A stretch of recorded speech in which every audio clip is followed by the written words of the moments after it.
Welcome to Sharika Talks, Unraveling the Truth, a journalist's quest. Subscribe for the truth. Chapter 10, Fragments of Truth. As the train rumbled steadily along the tracks, hours blurred seamlessly together. Sharika sat engrossed, her mobile screen glowing softly, fingers darting rapidly, hunting for clues. Perhaps she was speculating too much, she mused. Most people wouldn't think twice about Sachin or DWIG, but she wasn't most people. Finding patterns was her obsession. Her initial research was sparse, yet intriguing. Sachin had secured double gold medals in karate at the 2015 National Games held in Kerala, one in kata, another in kumite. Kata was a discipline involving precise, choreographed forms and sequences of movement to simulate defense and attack against imaginary opponents, while kumite was full-contact sparring, a test of timing, strength, and strategy against a real opponent. After further digging, she found a local news clipping that showed him beside a girl named Deepa, his teammate who also won 2 medals, both smiling broadly atop the medal podium at Kannur Indoor Stadium. Shortly afterward, Sachin had been banned due to undisclosed disputes, coinciding with his selection for the Asian Games. Details were oddly absent. She zoomed into the podium picture again, comparing it with the man opposite her. Sachin hadn't changed significantly. Only slightly longer hair, a stubble tinged with gray, and eyes quietly watchful. Sharika pondered briefly if Chugru, with the 251 missed calls, could be Deepa, perhaps a concerned wife trying desperately to reach him. Sachin's birth year, 1994, made him 31 now. At 21, he was her current age. She imagined the adrenaline, the cheers, the intensity of competition at such a high level. Frustrated by limited information, she shifted to DWIG and Deep Enterprises. The revelations astonished her. Her eyes returned to him. He had just returned from buying a bottle of mineral water and a glass of coffee at Nellore Station. Odd. She remembered seeing him drinking from a nearly full bottle not even half an hour ago.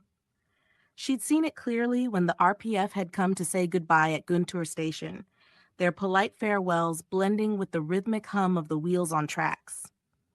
Why buy more water now?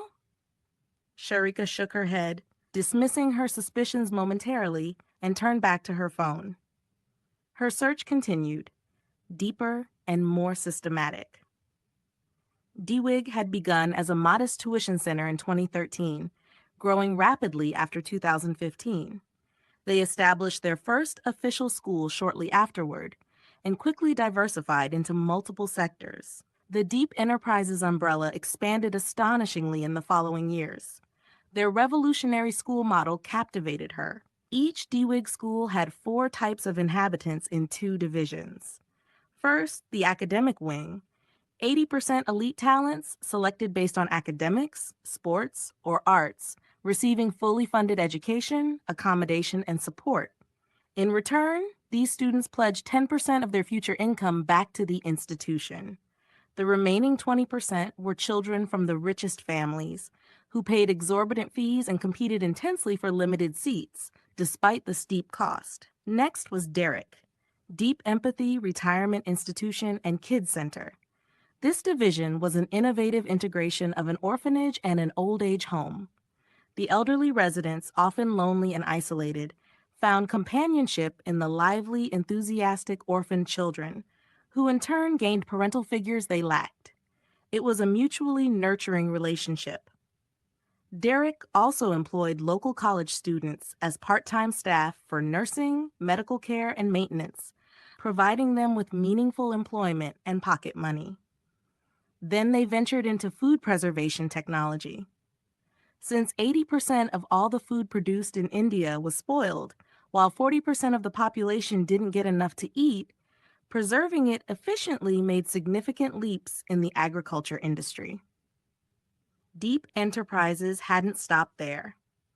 Before the coronavirus pandemic gripped the world, they ventured into real estate with groundbreaking biotechnology, introducing genetically engineered bamboo to construct buildings. Their campuses and facilities weren't built. They were grown, redefining sustainable construction globally.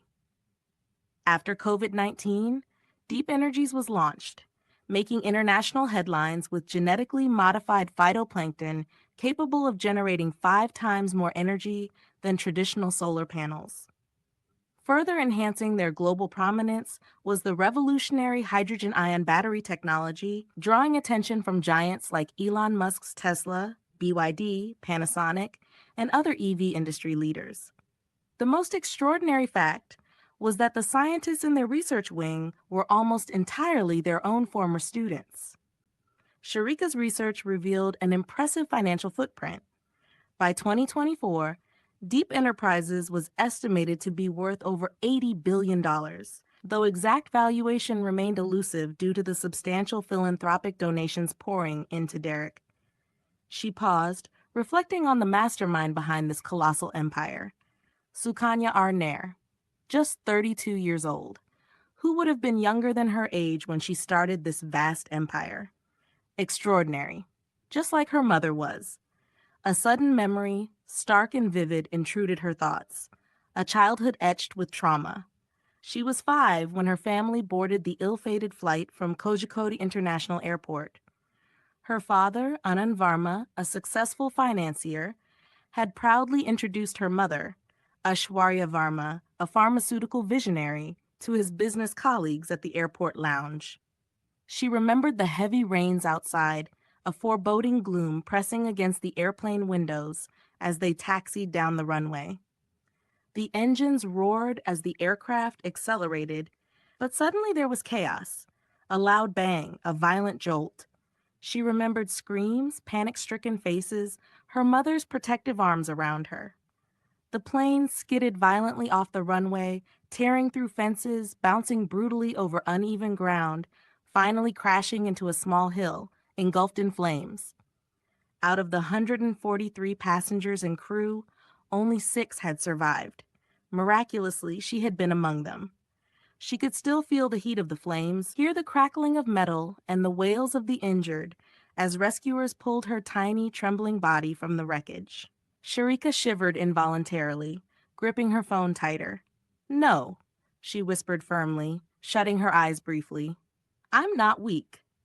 She opened them again, refocusing her resolve. She had a purpose now, uncovering Sachin's secrets. After further digging, she found a childhood photo of Sukanya explaining a school project with a boy beside her. A very old social media post of a paper cutting. She looked closely, then amazed. It was the same man who was sitting in front of her. Sachin! He had totally changed from the small and charismatic boy in the picture to an exhausted middle-aged man. As Sharika zoomed in on the picture, the train approached near Vijayawada Junction. Breakfast vendors bustled through the aisle. Realizing her hunger, Sharika bought idlis and sambar. Sachin, observing her meal, suddenly ordered 6 bread omelets, triple the average amount. "Didn't realize how hungry I was," Sachin explained sheepishly, exhaustion evident. "I haven't eaten in 2 days." She raised an eyebrow. 2 days? He nodded, quickly devouring his first omelet.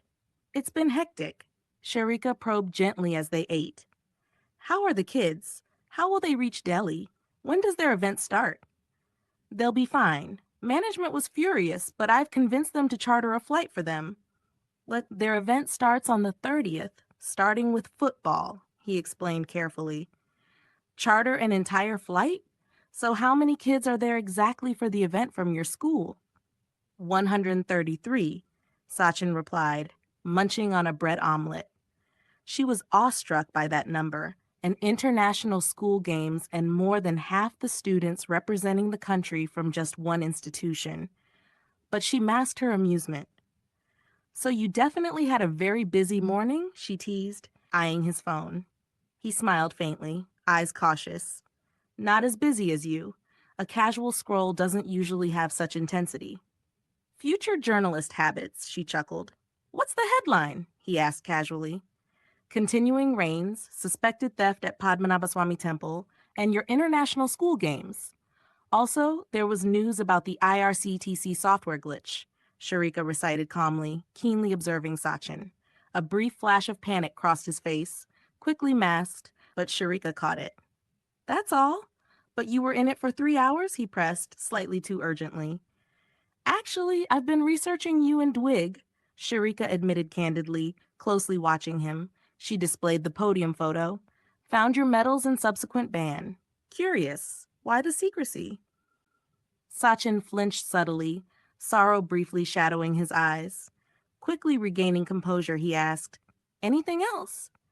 You're part-time at DWIG, she said casually, strategically pausing before adding, and classmates with Sukanya Nair.